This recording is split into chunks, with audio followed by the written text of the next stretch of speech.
Welcome to a journey into the mystery of Atlantis. Today, we'll explore this topic from three main perspectives: the scientific and historical view, which aims to examine Atlantis through evidence and research; the religious perspective, focusing on Bible sources and ancient narratives; and finally, the esoteric and spiritual viewpoint, including ideas from myths and secret knowledge of hidden realms. My first encounter with the idea of Atlantis was actually in a famous animated movie. The film presented a mysterious and advanced kingdom, and the rich imagination and details depicted in it raised a question in my mind. Is it all purely fictional, or does the movie draw inspiration from ancient sources? I am curious to explore if there's any truth behind these descriptions. What is Atlantis? At its core, Atlantis is described as a lost kingdom, highly advanced, rich in resources, and possessing knowledge far beyond its time. The residents of Atlantis lived in harmony and held powerful natural forces and technological abilities, but eventually their great power led to corruption and pride. This in turn brought about the downfall of the kingdom as the gods punished them. To this day, there remains a question: was this story based on historical truth, or is it merely a moral allegory? The first source: Plato's writings. The first significant mention of Atlantis comes from the Greek philosopher Plato, who wrote about the lost kingdom around 360 BCE in his dialogues, Timaeus and Critias. Plato describes Atlantis as a wealthy, advanced civilization that stretched across the Atlantic Ocean and was more powerful than any other civilization. In the end, it sank into the ocean as punishment by the gods. In these dialogues, Socrates, the central figure, converses with his students, one of whom, Critias, recounts the story of Atlantis as he heard it from his grandfather. His grandfather, he says, learned the story from the Athenian lawmaker Solon, who in turn had learned it from Egyptian priests. Plato's description brings fascinating insights about Atlantis: concentric circles of land and water, splendid structures, abundant resources, and a culture that was far more advanced than the Greek world of his time.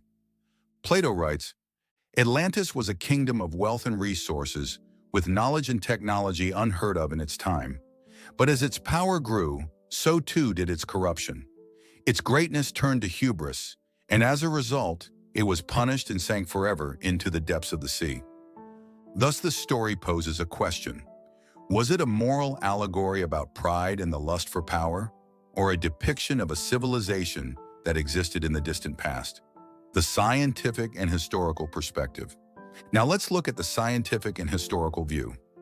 Science tends to be skeptical of mythical stories like Atlantis, yet archaeological findings do not ignore the possibility of ancient advanced civilizations.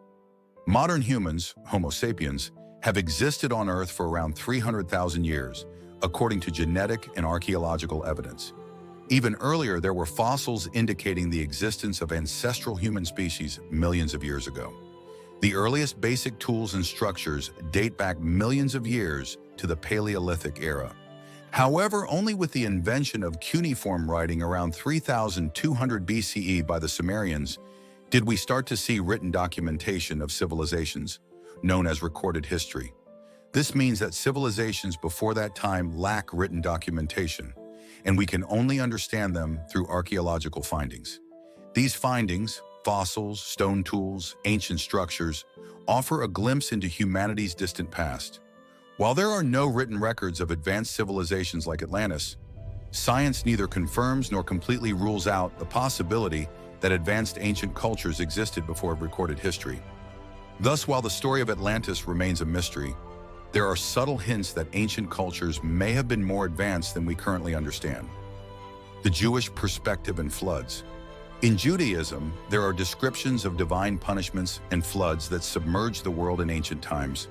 In the Midrash Bereshit Rabbah, two significant floods are described: the first during the time of Enosh, grandson of Adam, and the second during the generation of the Tower of Babel, when humanity attempted to reach beyond its limits by building the tower. The Midrash describes how the seas overflowed as punishment for the pride of that generation. Ryan Pitterson, in his book Judgment of the Nephilim, offers a complementary view.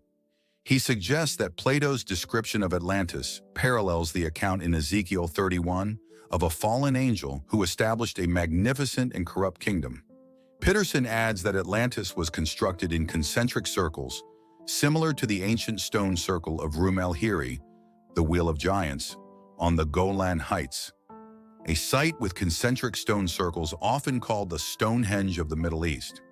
This similarity raises the possibility that ancient legends resemble the descriptions of Atlantis as a kingdom that rose above all other cultures. The Esoteric Perspective. The esoteric perspective brings forth the idea of Atlantis as one of many cycles of advanced civilizations that disappeared. According to esoteric traditions, Atlantis existed between 10,000 and 12,000 years ago, with highly advanced technology that utilized crystals and mental energy to store and transmit spiritual energies. According to Esoterica, beings like Ra, the Egyptian god, and Hermes, the Greek god, shared their wisdom with the people of Atlantis. Also involved were the Pleiadians, spiritual beings believed to originate from the Pleiades star cluster, who supposedly visited Earth to guide humanity to higher spiritual levels. While these stories are not supported by historical or scientific sources, they offer a vision of a mysterious civilization possessing knowledge and abilities beyond our understanding. Comparing perspectives. So, did Atlantis truly exist? Each source, scientific, religious, and esoteric, presents a unique perspective on the existence of Atlantis. Science, beginning with the early writings of the Sumerians, does not provide evidence of such a civilization. Judaism describes events like the flood in the era of the Tower of Babel that mirror Atlantis' fate. Meanwhile, esoteric tradition speaks of advanced cultures that predate known history. Is there truth in this story? It's a fascinating mystery. I invite you to consider the possibility that perhaps Atlantis is an ancient memory, a distant echo from the past. Perhaps one day, archaeological evidence will shed light on this topic. Thank you for joining this journey, and remember to keep an open and critical mind, as we are only at the beginning of understanding the truth behind this mystery.